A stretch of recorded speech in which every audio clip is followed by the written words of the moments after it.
So welcome everybody to your session on online fundraising. Today, we're bringing together two bridge cohorts for this masterclass on online fundraising. So do make the most of the opportunity to network with new people and organizations and make some connections. So we have participants from our cohort in partnership with the Roots and Wings Foundation, which mainly operate in Wisconsin, and they have focus areas of basic needs, early learning, health, safety, and justice. Also, we have some participants from our cohort based in Miami. So welcome to everyone here. So let's start off with going through our agenda. So we will begin with some welcomes and some introductions. We'll then go through our learning outcomes.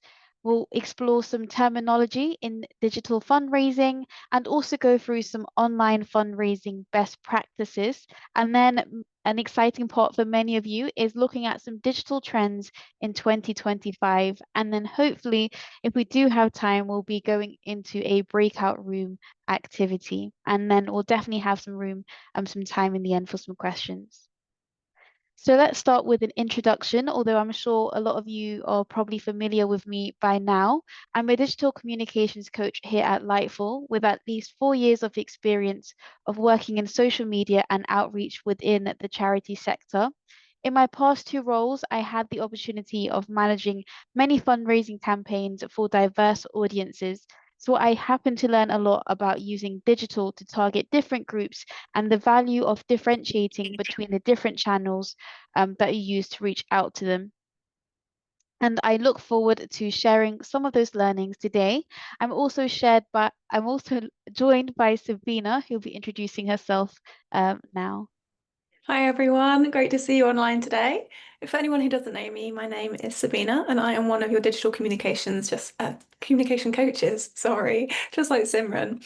And my background is also in the nonprofit sector. So I worked for a nonprofit in the UK where I'm based. It was called the National Trust and it was a conservation charity. I worked there for 12 years in a few different roles actually, covering all things social media, website optimization, campaigning, both online and offline, and online fundraising was really integral in all of those roles as well. So really interested and excited to dive into today's topic and hearing more about your fundraising experiences and what you hope to be achieving as well. We're also joined by Svetlana, who's keeping an eye on the chat and the Q&A, so do let her know if you need any access or technical support throughout today's session. She'll be keeping an eye out for any questions that you post too. So that is our introductions. I'll hand you back to Simran now. Thank you. I also see some amazing introductions happening in the chat. I love seeing paragraphs, always great to see. Okay, so now let's look at the objectives for today's learning. Hopefully, you'll come away from today with a clear understanding of the value of how important online fundraising is for you and your supporters. You'll also know several ways that nonprofits can fundraise online. There are lots of different online giving tools, and your task is to identify the tools that best meet the needs of your organization and supporters.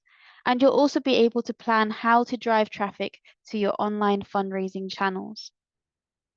But first, let's begin. And before we talk in more detail, we do have a few questions for you, and a few poll questions are going to pop up on your screen now.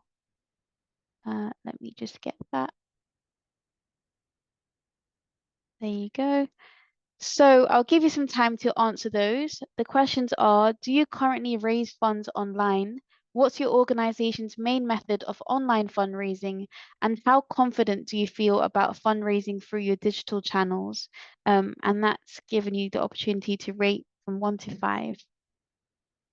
So we've got a majority of you who do fundraise online. In terms of confidence, we're on the middle to lower section, but that's okay. Hopefully, we'll end up with a higher spectrum towards the end of the session. Okay, let's jump right in. So fundraising has always been at the heart of a nonprofit's work because without raising money, it's impossible to maintain the programs and services that help us deliver on our mission. While fundraising itself isn't new, the way we go about it has evolved dramatically over the years. And what once was largely reliant on in-person events, mailed appeals, and phone calls has now shifted to focus much more heavily on online giving. This shift is a direct response. Um, it's a direct, sorry, I'm just seeing that the poll questions, the third one hasn't come up. Apologies for that. Yeah, just try to answer both the two that are available. Yeah, so this shift in online fundraising is a direct response to the way people now live and communicate. So many of us spend significant time online, whether it's browsing the web, scrolling social media, or checking emails, and it's essential that we meet our audiences where they're most active. Digital fundraising allows us to do just that, using websites, email, and social media in combination to reach new supporters, steward existing donors, and build meaning relationships at scale. The digital transformation across all sectors has had a huge impact on how we connect with different audiences, and the nonprofit world is no exception. The COVID-19 pandemic in particular accelerated this shift, forcing many organizations to rethink how they fundraise and engage supporters. For many, digital fundraising became a lifeline, opening up new opportunities to reach wider audiences, automate processes, and integrate campaigns in ways that weren't possible before. Today, fundraising isn't just a nice to have. Well, digital fundraising isn't just a nice to have, it's a vital part of any fundraising strategy. The ability to reach large numbers of people and share messages in real time is incredibly powerful, especially when compared to the slower, more limited reach of traditional mailings or phone calls. That said, offline communication still has its place and can be even more effective when paired strategically with digital channels. But before we dive into online fundraising campaigns, I want to shine light on a helpful resource that we have available on Lightful Academy, which is our Lightful Glossary. It uses AI to tell you the definition of different digital terms that you may or may not be familiar with, and Svetlana will share a link to it in the chat now. So just to make sure everyone's starting on the same page, we're going to quickly run over some fundraising terms that you will hear mentioned on this call. So firstly, we have a fundraising appeal or a fundraising campaign, and this is essentially an ask or request for donations. Some organizations will prefer to refer to campaigns as appeals when they are campaigns specifically for fundraising. And then we have a conversion rate, and this is a really important term and also a really important metric to track the success of your online giving. And this is the percentage of individuals who donate once they visit your website or online giving platform. Essentially, you're tracking how many individuals you have converted into donors. And then we have crowdfunding, and this is when you ask a large number of people for a small amount of money. And this is really effective for community fundraising. Using tools like Just Giving or GoFundMe is also helpful with this, and also is quite similar to peer-to-peer fundraising. And peer-to-peer fundraising is essentially when individuals fundraise themselves for a cause they care about. Some of you might have had individuals who have run a marathon or do a sponsored swim on your organization's behalf, and they have set up their own page on a fundraising platform and raise money on your behalf. It's really easy for an individual to set up their own donation page through third-party tools, and also a great way to get your engaged supporters involved in fundraising for your cause. And then we have customer relationship management database, a really big word, but you're also welcome to use the term CRM system for short, which is something I'm sure a lot of you are familiar with. Essentially, it's a database of information on your donors, your supporters, your volunteers, and donation history as well. And some of you might already be using one. Maybe it's Salesforce or Razor's Edge. There's actually a few different ones out there. But these are really great for tracking your donor data, and that will allow you to then make sure in your outreach to donors that you're really personalizing the content and you're tailoring your communications that go out. It also helps you group your donors together or segment your donors based on their giving history and their giving capacity as well, which will come in useful when it comes to donor stewardship. So that's all of our key terms for now.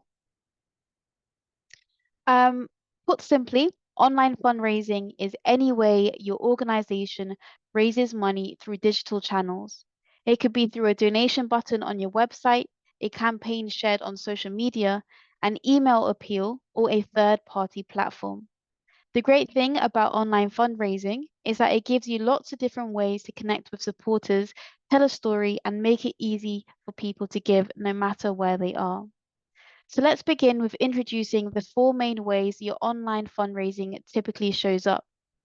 You have your website, fundraising platforms, social media, and email. Each of these channels plays a different role in your fundraising strategy, and so it's important to think about them individually. What is the specific aim of each one? But also think about how they may work together and complement each other. For example, you might drive people from a social media post to your fundraising platform, or use an email to follow up with donors who've already given via your website. It's also really important to make sure that the tools you're using are available in the countries where your audiences are based.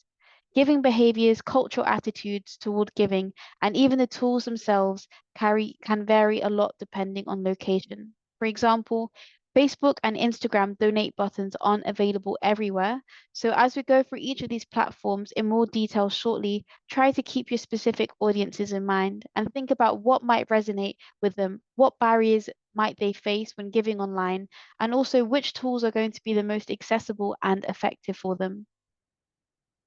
I also want to quickly acknowledge another fundraising channel that's become especially dominant in the US in recent years, and that's SMS or text-based fundraising. It's proven to be incredibly effective for rapid response moments, emergency appeals, and campaign launches, partly because text messages tend to be opened and read far more quickly than emails. In the US, it's also easier to scale peer-to-peer campaigns because you're not bound by GDPR in the same way as in Europe. And that means campaigns can run large text-based fundraising drives at relatively low costs, reaching both new and existing supporters very quickly. Text messaging tends to have higher open and response rates than emails, and is also broadly used across a range of age groups, whereas email engagement often skews slightly to the older demographic. That said, we're not going to cover SMS fundraising in depth today because it really deserves its own dedicated section, particularly around how you build or acquire phone lists, and that fact that while bulk email is generally tolerated, unsolicited text messages can be far less welcome if not handled carefully. If this is something you would like to go further into, please do book a one-to-one. But for now, we're going to focus on the four most common and accessible areas of online fundraising for nonprofits, starting with your website. So your website is your organization's digital home. It's where people come to find out about your cause, see the impact you're making, and most importantly, where they expect to be able to make a secure, easy donation. It's often the first place they'll check that if they want to give, where having an effective donation page on your website can build trust. It's also a central hub you can link to from your social media, emails, peer-to-peer, and event pages. And the ease of sharing makes it a great call to action destination to use in fundraising campaigns and appeals. So it's really important to make sure your online donation page is accessible and easy to use. And if you can design a great online giving process, one that guides website visitors to your donation page and makes it easy for them to donate, you're much more likely to secure online gifts and inspire repeat donations. So here are my 7 quick tips for creating an effective donation page. Number 1, write a compelling headline. You want to communicate the importance of making a donation by using action-driven words which remind visitors why they first visited your website. So let's take a look at the example on your screen at the moment. The page title is Donate Now. There's no confusion about what this page is about, and this page title is supported by a strong headline in a box to make it stand out. It says every 2 minutes, a child under 5 dies from diarrhea caused by dirty water. Your donation can help change this. The headline is clearly communicating what the problem is that the organization is working to overcome and putting the donor at the heart of the solution. And here's a second example of this from Dogs Trust. So feature a sentence or two at the top of your page that communicates your why and how. what challenge you're working to solve, and how the donor can make this happen. Include visuals. Number two is to include visuals that tell a story. Showcase your most powerful and inspiring photos or video content on your donation page. Include images that really showcase your services and the individuals and communications that you serve. And then number three is to just keep your page simple. Ensure it's easy for donors to know what you are asking them to do. Organize content in a way um, that is easy to understand and read and makes sense for a visitor. Ideally, your page should have enough information to inspire visitors to give without making the page feel busy or confusing. Something that is really effective is providing different donation amounts and sharing the impact that each of these donations could have. You can see on these two examples how they're sharing a low, medium, and higher donation amount, as well as providing the option for donors to decide their own donation amount. And that flexibility is really important. Number four is to optimize navigation. So make sure your donation page is easy to find, but just some examples of making your donation page easy to find are to make sure that the donation page is linked to from your header menu and in calls to action from other relevant pages on your website. For example, on a page where you're sharing the impacts of your programs, the call to action at the end of the page could be something like, "We couldn't do this without your support. Find out how you can help," followed by a link to your donation page. And then number five is to make sure your page is accessible. Ask yourself, is it easy to navigate? Is the donation form easy to fill out? Is the font easy to read? Have you included alt text on your images? And does your donation page function on desktop, tablet, and mobile? And that is something that we're going to get a little bit further into later on in this session. Another quick tip is to always try to collect your donors' email addresses. Make this optional, but also an encouraged step on your donation form. Be transparent about why you're asking for it. For example, you can say, "We'd love to keep you updated about the difference your support makes. You can opt out anytime." And this helps you build relationships with your supporters, thanks them properly, and invites them to get involved. Number seven, which is following on from that, is to always thank your donor. So set up an automatic thank you email for when someone has donated to you and encourage them to take their support further by suggesting them to follow your social media platforms. This way, they are less likely to donate and go, but also stick around to see what other work you do and hopefully feel inspired to donate again. And as I mentioned before, mobile is really important. So make sure your donation page works well on mobile. According to the latest M&R benchmarks data, 33% of online gifts in 2023 were made on a mobile device, and that number has kept growing. However, it's worth noting that there's a notable mobile giving gap. So that's basically where desktop users are reported to give an average of, say, $137, while mobile users are on average tending to give $83. So knowing this gap can also help you segment your potential donors in terms of giving level and platform, helping you tailor your reach. So very helpful information to have. So that's a quick whiz through those top tips, but you can see more examples and insights into each of them in our course on Lightful Academy, which Svetlana has just shared. We also carry out our digital channel reviews in our one-to-ones. So if you would like to ever sit down with one of our coaches and ask them to look through your donation page, you just need to book in some time with us. And Svetlana will also share the link to that in the chat now. So, some of you might already be familiar with social media giving tools, and let's now look and dive into that. So, platforms like Facebook, Instagram, LinkedIn, and TikTok offer a range of online fundraising tools depending on your location from donate buttons and fundraisers to fundraising stickers in Instagram and Facebook stories. And importantly, it's not just your local organization that can fundraise through social media. Your supporters can too, by setting up fundraisers on your behalf and sharing them within their own networks. Even if you're not using the built-in tools, social media itself plays a huge role in online fundraising. It gives you the ability to track how well your content encourages your audience to take action. So make sure you're using your analytics to understand which post genuinely leads to donations. A good way to do this is by including donation links directly in your social media posts during campaigns and appeals, and then tracking how they perform. We've got a few examples here to show you what this can look like across different platforms. So first up is a nonprofit Facebook ad where they've integrated a donate now button. They've put a small budget behind this post, chosen the specific audience they want to target, and used Facebook's in-platform donation tool to make the giving process as simple and seamless as possible. Next, we have an Instagram post with a strong fundraising call to action. And then on TikTok, you'll notice in this following example that underneath the organization's web link is a direct link to their fundraiser.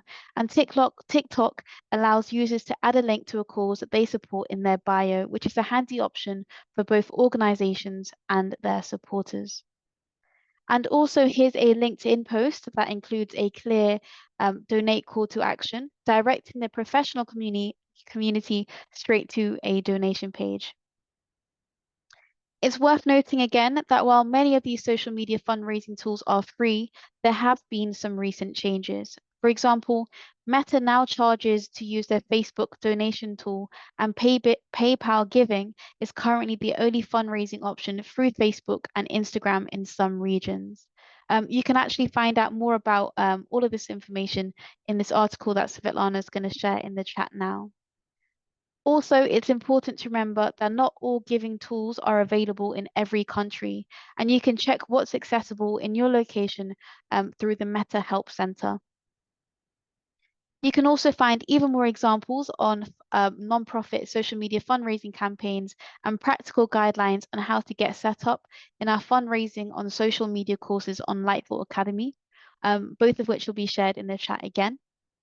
And again, it's also important to remember that each platform works differently and different types of content perform better on some than others. And this doesn't mean that you need to create a completely unique post for each platform, but it's a good idea to decide where you want to focus your efforts.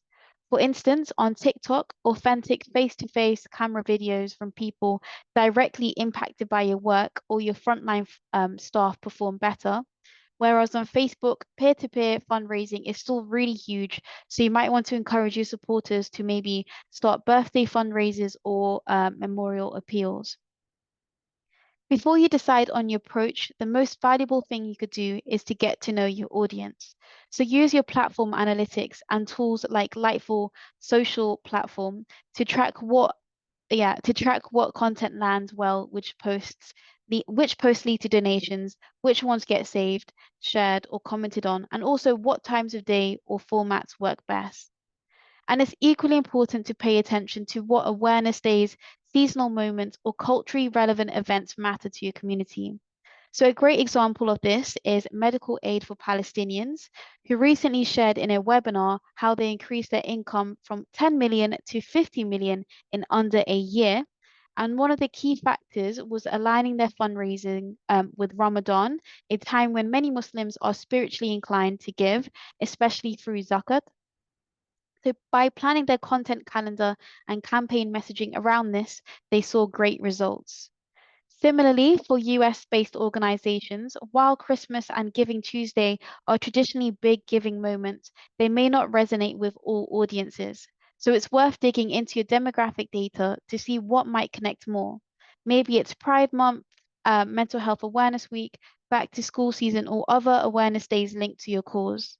Aligning your content with moments that genuinely matter to your supporters rather than just following the mainstream calendar can make your campaigns much more effective. So remember that contextual, culturally relevant fundraising moments, whether tied to faith, awareness campaigns, or rapid response appeals, have the potential to supercharge your fundraising when they're authentic to your audience's values and lived experiences. And we have an example of that now.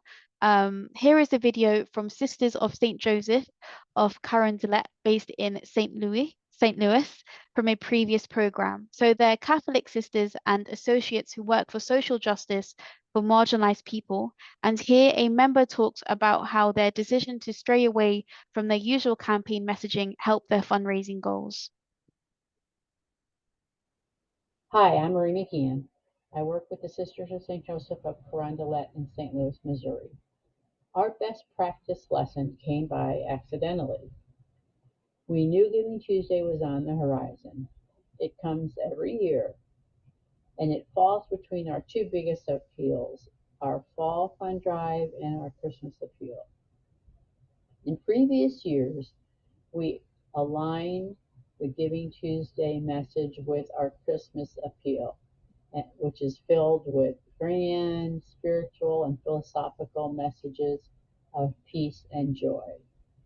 And frankly, we struggled with the messaging this year and decided to abandon it. Instead, we developed a campaign independent of the Christmas theme. It was a direct ask to support our ministries: social justice, environment, immigration, and systemic change. It had nothing to do with the Christmas appeal. Much to our surprise, we doubled our usual total compared to previous years. Our best practice lesson was that donors responded better to a specific ask rather than a general philosophical theme. We were so worried that because Giving Tuesday occurred after we had kicked off our Christmas campaign, that breaking with the flow of the Christmas campaign would not resonate and we would obtain fewer donations than we did in previous years. In fact, it was just the opposite. Something we already knew, but learned a lesson by putting it into practice.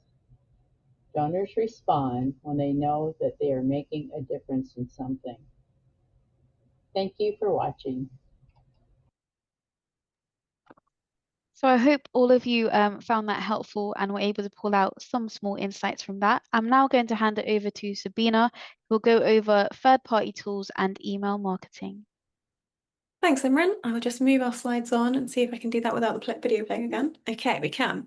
So let's talk now about third-party giving tools. So these are tools like Just Giving, Global Giving. There's loads of them. There's GoFundMe, there's PayPal Giving. I'm sure you've heard of some of these. There's hundreds or thousands of them out there. But what they are essentially are third-party platforms that you can integrate into your own website. So really useful if you don't have a donation page on your website yet. You can use a third-party platform as a really quick and easy way to get set up with a donation page. And all of these platforms make it really easy to collect donor data and information to build your contact list. I know we had a question in the chat earlier on about how to build up your contact list, so maybe integrating a third-party platform might be a good place to start. And they're also really helpful to help kind of set up that ongoing journey with your donor base, that donor stewardship, which is something we'll be talking about later on in the program.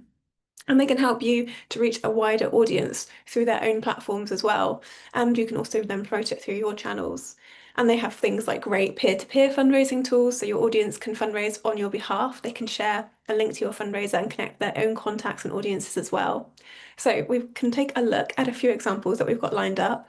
This first one is from Global Giving. So this is a global platform and it allows you to receive donations from all over the world. So super helpful if you are targeting an international audience. And through it, you can create professional and personalized fundraising pages, and you can tell your story in a really clear and compelling way that kind of invites donors to give in the way that they want to do. So donors can donate once or monthly, and they can use 10 different secure payment methods. And then the next one we have got lined up for you is PayPal. This is a PayPal donation page.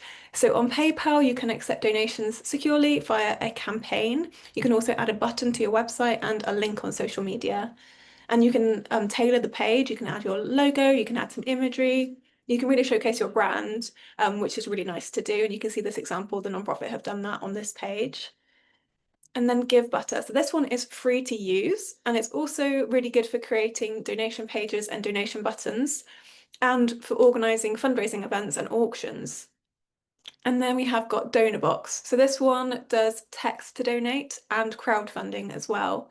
So on this example on your screens now, this is a page that's powered by DonorBox, and you can see that they've added images and logo details. You can update the page and really personalize it. DonorBox say that their unique selling point is they make the donation process really seamless and quick, which is really important. You don't want any barriers because those are opportunities for the donor to drop off.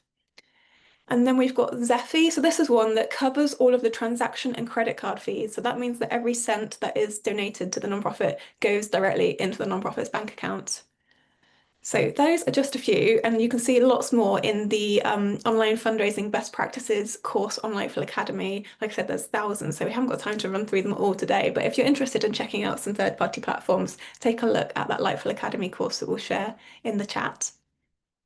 And then let's take a moment to also talk about email as a fundraising channel. So social media does often steal the spotlight, but email does remain a really effective tool that we have got in our digital arsenal. So according to a recent report from Neon One, 48% of donors say that it is their preferred way of hearing about updates and appeals from organisations. And we do know that social media platforms are unprecedented at the moment, and there are new ones constantly emerging. So your email list is probably one of the most valuable assets that you own. And so that's why we highlighted earlier the importance of collecting email addresses through your donation forms. It gives you a direct personal line to your supporters, completely independent of social media algorithms. And one thing that is often overlooked is the value of the first welcome email that you send to somebody after they make that subscription, they sign up to your email. So that that welcome email is really important, more important than people often realize. So in a study from WordStream recently, they said that 74% of subscribers expect to receive a welcome email immediately, and these emails tend to have a 4 times higher open rate and a 5 times higher click-through rate than standard marketing emails. So those are some huge numbers and really, really important. I'm sure you guys have been in the position where you've made a donation online or you subscribe to an email and you've been waiting for it to land in your inbox just to check that it was all real. So that's the kind of thing people are looking out for there. So it's well worth putting some time into getting that email right. So you can make sure your welcome email really clearly communicates your mission and it explains the difference that the donor's support has made. And most importantly, it also makes them feel part of your community. So let them know what kind of emails they receive from you and how often, and show them the impact that they are already part of. And when it comes to your ongoing email content, it's also worth remembering that storytelling approach that we've been speaking about in your recent masterclasses and workshops. So you don't always have to focus on the barrier or the crisis that you're trying to overcome. If you think back to that storytelling structure that we talked about, you can share the solution too. So if you're sending, say, 3 emails in a month, perhaps one can be behind the scenes updates, one could tap into wider conversations that's happening in your sector, and then the third one could be a direct ask for donations. So really here, we're trying not to overload your supporters with constant appeals. That balance is really key to keeping people engaged. And we've got some more examples that I can show you. There we go. I think that's all of them up on your screens now. So email management has become quite a lot tougher in the last couple of years. So at the start of 2024, inbox providers like Gmail and Yahoo introduced stricter rules about how they treat bulk senders and what is required to maintain a good reputation. So they've now set daily spam rate thresholds, and if too many people report your emails as spam, it only takes a few days before your sender reputation is downgraded. And from there, a much larger share of your emails can end up filtered straight into spam, even when you are following best practices. So this really means that engagement and consistency are essential when it comes to your email marketing. So long gaps between sends or suddenly sending large volumes without warning, these are things that raise red flags for inbox providers. So that is why lots of organisations have started emailing at quite a steady, reliable pace. They're often seeing better results when they send more regularly. And it's not really about quantity for the sake of it. It's just about building a rhythm that your audience can expect. And then another key point is looking after the health of your email list. So sending out bulk emails to everybody on your subscriber list without segmentation or without considering those engagement rates can really harm your sender reputation. So I think the lesson here is don't mass send to everyone who's ever signed up. Use your email platform's tools to kind of track who's engaging, see who hasn't opened anything in a while, whose emails are no longer being delivered. Then you can remove those from your subscriber lists. And this is all because lower engagement leads to spam complaints. If people are receiving emails that aren't relevant to them, they're more likely to unsubscribe or to mark your email as spam, which is going to affect your reputation. And also inbox providers use engagement metrics as a core factor in determining whether your emails go into the inboxes or into the spam filters. So low open and low click rates, they kind of signal that your content is unwanted, and you'll start to see more emails diverted away from your supporters' main inboxes then. So that segmentation really helps to improve relevance. You can divide your email list based on your subscribers' interests or their demographics or the behaviors. And then you can send more tailored and meaningful content to those different segments. And this really helps. It boosts engagement, it improves those click-through rates, and it helps with that trust building too. And then better engagements helps ultimately improve that deliverability of your emails. When your audience is regularly opening and clicking on your emails, those inbox providers, they're more likely to actually deliver your messages to those inboxes rather than to the junk folder. So the more engagement data you can gather, whether through your own metrics or through third-party scoring data, the more useful you're going to find it. It helps you to comply with those stricter deliverability standards and then keep your email kind of healthy in the overall rate. And then finally on this, just like with social media, email works best when it is really integrated into your wider digital strategy. So social media is brilliant for awareness and community building and lead generation, but email is still your most reliable, direct way to make appeals and nurture those deeper relationships. And then when you can use them together, like strategically, you can create more touch points and build those stronger supporter journeys. And ultimately, you're going to drive better fundraising outcomes. And then you can learn more about email marketing best practices. We've got a course on this topic on Lightful Academy. I can see Svetlana has just shared that for you in the chat. And we are also always happy to take a look at any emails that you're drafting, send them over to us, and we can be another pair of eyes, or we can talk about it more in your one-to-ones too. And then all of those online fundraising methods we've been through, myself and Simran, these all provide a great way and a great opportunity to collect data.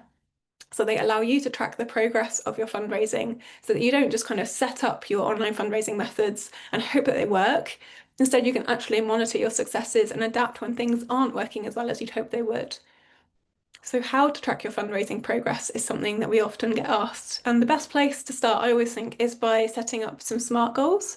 And then you can plan your fundraising moments or campaigns throughout the year based on those specific goals. So an example of a fundraising SMART goal could be to grow your monthly donors by 5% over the next 6 months through a fundraising appeal and through donor stewardship. So you can see it's got all of those SMART elements. It's really specific, it's measurable because you've got the 5%, it's actionable, hopefully, relevant and timely because it's got a deadline. So once you have set up your online fundraising and you've set up your campaign, it's underway, make sure you are keeping track of your fundraising data and review your fundraising reports regularly, and then refer back to those goals that you set whenever you can. So it's important to know how much you're raising, but also where it's coming from and what content is generating the most donations. Then you'll know if one of your fundraising tools or techniques is working better than others, or if things aren't working so well, you can change, you can optimize them in real time, which is why that data is so important. And then it's also quite useful to analyze your return on investment. So this is understanding what you get back financially compared to what you're putting in. So for this, you can look at the cost of running your digital fundraiser and then compare it to the amount of funds you are raising. Then you know whether you're running those campaigns in a cost-effective way. You want to make sure, obviously, that we're gaining more money than we're spending. And then, as mentioned before, when monitoring your fundraising, you can find out what channels and content give you those best results. And that's going to tell you what your supporters like and what they don't like.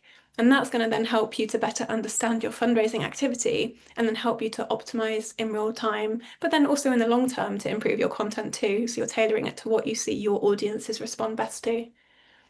And we have got a digital fundraising strategy template to help you with all of this. So it's got information to help you and spaces for you to kind of set up mapping out your fundraising goals and that plan to achieving them too. So we can share a link to that in the chat and it will be in your follow-up email as well. One other thing that I really like to check out when I'm looking at fundraising data is using it to figure out what your average donation amount is. And then you can use that to help make your donation page really effective. So to do this, you just need to identify what your current average donation amount is. And to do that, you review your donation data. Then you can set your suggested donation on your donation page slightly higher than your previous average donation. So for example, if your previous year's average donation was $20, it's really smart to set the average or the suggested donation as $25. And then testing has also shown that most people will choose the second donation option on your donation page. So if you have that second option as the 25 option, if you have the first one as a low one, like $5, and the third one as a higher one, like $50, most people are going to go for the one that is the middle option, the second one, and the one that is slightly above what your normal average is. So in the long term, you're going to grow that income over time. And that's because people who want to make a donation of the average of $20 would be more likely to increase their donation to 25 rather than reduce it all the way down to $5, if that's making sense.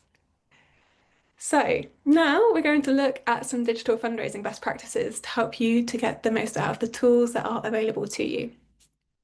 So we're going to ask for a little bit of audience participation here.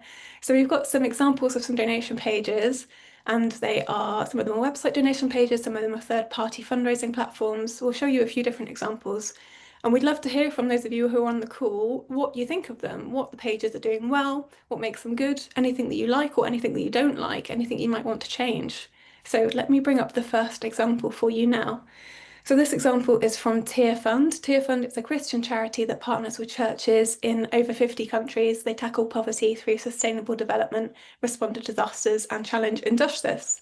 So this is a screenshot, but I have got the page open here so I can show you around it a little bit. And I'd love for you to post in the chat and let us know what you think about this example. Or if you'd like to come off mute and talk aloud, please do. So I'll just click around it so you can see the options, but do post in the chat, let us know what you think, what you like, what you don't like.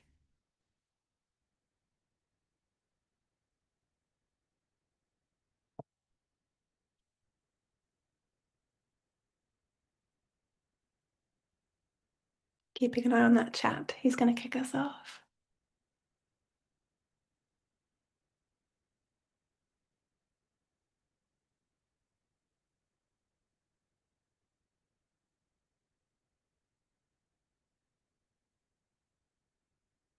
Here we go. I can see Megan's just shared. She's saying monthly donation options is first, and you need to click over to once. That may help to get more monthly sustainable donors on the front end. Yeah, that's such a good point, and it is true. Testing does show that if you have got the default option set to monthly, your average donations over time are much higher. So really good tip there. And then I see Glenn says utilizes pictures and visuals really well. I agree. I think these are great pictures. That one of the child on the right hand side is so engaging. That's like really useful, like visual storytelling. And then they've got the small images underneath the different donation amounts too, which help to bring those to life. Oh, everyone's comments are flooding in now. Let me go back through these. So many. It's great. Kenya says the statement seems a little generic. I want to see the how in the huge difference the support is making. Yeah, you're right, actually. Your support will make a huge difference to struggling families across the world. Maybe that is quite a broad statement. What they do really nicely, which I like down here, is underneath each of the amounts, they say a bit more specifically what it will actually achieve. And then Lana says clear purpose. It's easy to know how your donation will help. I like reasonable amounts that don't overwhelm. Yeah, I think they've done a really good job here at breaking the cost amounts down to very small amounts. And even within the section underneath them, they've broken down to what it will look like on a day. So a very small amount. Liz says, I like that it states what a $100 donation could provide. And the visuals are fantastic. Fab. Yeah. Eric says, I like the content of encouragement between monthly and once, and please donate. Yeah, I think that's lovely too. And Aidan says, I like that the monthly giving options are markedly less per donation than the one-time donation. It makes folks feel like you're being really mindful of the importance of their dollar for the org and for them. Yeah, I think that's a fantastic point. And Susan says that it utilizes examples of what donation amounts could do. So yeah, great feedback, everybody. Lovely. Should we take a look at our next example? So up next we have got this one, which is from the Fury Foundation, and these are previous bridge participants on a different cohort. They provide humanitarian period kits to those displaced by war, disaster, and hardship. So they're helping women and girls regain their dignity in the darkest times. What they've done here is they've built their donation page on a third-party platform. This one's GiveButter. Let me actually open up their page properly so it's a bit easier to see. So here's their GiveButter page. So they've got the headline at the top, and if we scroll down a little bit further, we can see a bit more on the page. So again, I'd love you all if you would like to share a bit of feedback about what you like about this page, what you think works well, what you think could work better. Post it in the chat or come off mute.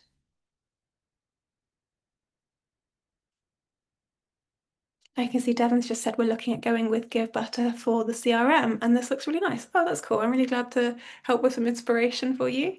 Kenya says it's not as pretty, but it's important to pay attention to the content. However, it does seem hard to know where to focus. Yeah, I know what you mean. The previous page, the previous example is so beautiful. It's such a strong opener, and this one seems maybe a little bit dull in comparison. And there's a lot going on at the start, certainly. You've got your donation button, you've got your goal. As you scroll down, you've got your kind of progress bar, you've got your examples of other donations, and you've got the story. It's a bit harder to get that instant focus and the kind of user experience. Let's see what else people are saying. Catherine says, great social proof and story too, but wordy. Yeah, the social proof. This is all the examples of what others are doing, what they're donating, and how much of the goal has been increased. These kind of messagings are really, really important. But yeah, it's possibly a bit of a wordy story. It's quite a big bulk of text, especially if you imagine this on a mobile phone. How are we doing? Gosh, the chat is popping. Malenka says donate button at the top is visually good. Love the percentage reach display. It brings that excitement. The story is a bit long, but it does explain it all. And Eric says that he likes seeing the individual donations, both in real time and in the past, but there is a ton of content. Yeah, totally agree. So maybe some feedback for this organization is looking at how to kind of streamline that story, make it a bit easier to understand, and the page overall is try and make it a bit less overwhelming. How are we doing for time? We'll maybe look at the one final example. So this one is from Mind. This is a UK charity, a UK mental health charity who give advice and support. They empower anybody experiencing mental health problems. So what do you think about this example? Once again, I will scroll down the page and please do post in the chat and let me know your thoughts.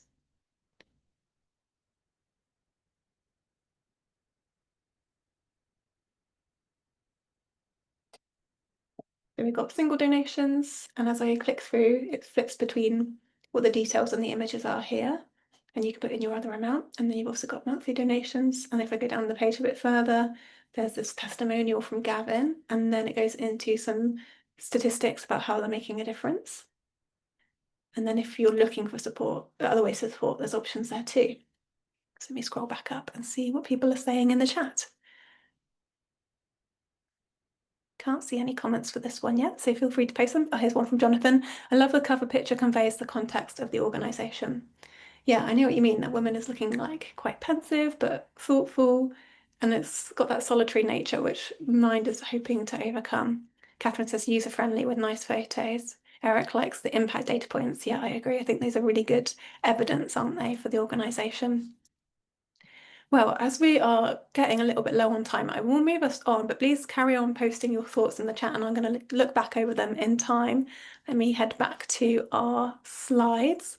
And now we're going to talk about how to drive some traffic to your donation page. So I'll hand you to Simran for this. Thank you, Sabina. So I know we're running a little bit low on time, so I'll try and make this quick. But yes, we want to make it as easy as possible for people to find your page and donate. And that means including the link to your donation page wherever you can.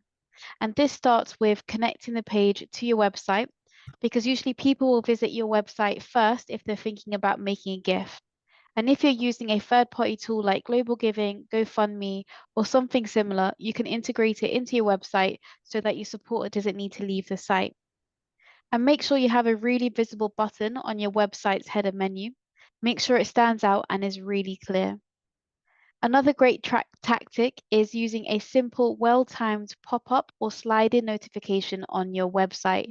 And this can invite people to donate when they've spent a little time on your page or are about to exit. And it's a really handy way to capture attention and nudge visitors towards your donation page without being intrusive.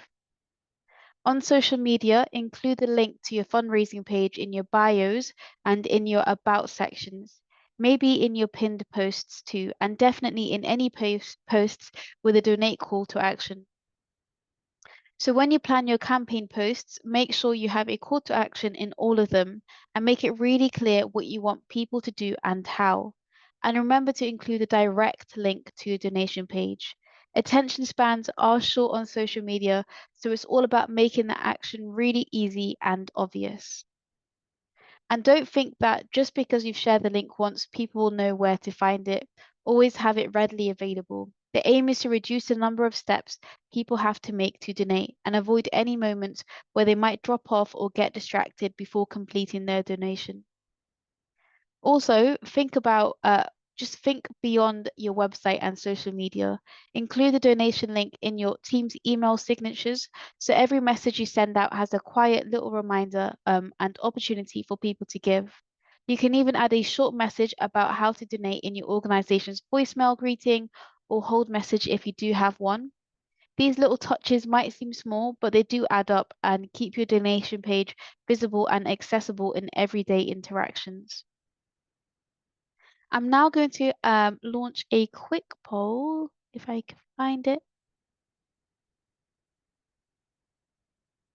There we go. So it'll be great to know what are the current sources of fundraising for your organization and what is your organization's main method of online fundraising. So while you take your time to answer that, I'm going to hand it over to Sabina, who's going to go through the digital trends in 2025. Thank you. Yeah, so I know some of you are already feeling the effects of recent government funding cuts. Nonprofits across the US are having to respond and adapt really quickly to changes at the moment. And a lot of organisations turn to emergency funds to quickly fill those gaps that were left by federal cuts. But now we are starting to see some longer term trends emerging as nonprofits look for more kind of sustainable or alternative funding sources. And that's really important because diversifying your income streams is one of the best ways to kind of future-proof your organisation. So it's about not relying too heavily on one source of funding, so you're better prepared for whatever might come next. So a few ideas you might want to explore when it comes to diversifying your income streams are first of all, crowdfunding for specific projects or initiatives. This can be a really great way to engage your supporters around a cause that they care about and invite them to be part of making that cause actually happen. And then we also have got peer-to-peer fundraising campaigns. So if you've never tried those before, they're a really brilliant way to mobilize your existing network. So your volunteers or your staff or your beneficiaries, you ask them to fundraise on your behalf. And we also have got giving circles. So these are really gaining momentum at the moment. They are small groups of donors who pool their money and then collectively decide where to allocate it. And they often choose grassroots causes or community-led projects. So Grapevine are a giving circles organisation, and we can post a link in the chat to some more information about giving circles and about Grapevine if you wanted to check them out. And then also corporate matching gifts are another great opportunity. This is where companies match donations made by their employees. So make sure you're checking which employers in your area offer those programs and then promote them to your donors. And then this may be something that many of you are already great at, but it's all about leveraging your local connections. So you're really well placed to build partnerships with nearby businesses. So start identifying which organisations you'd like to approach as potential corporate donors.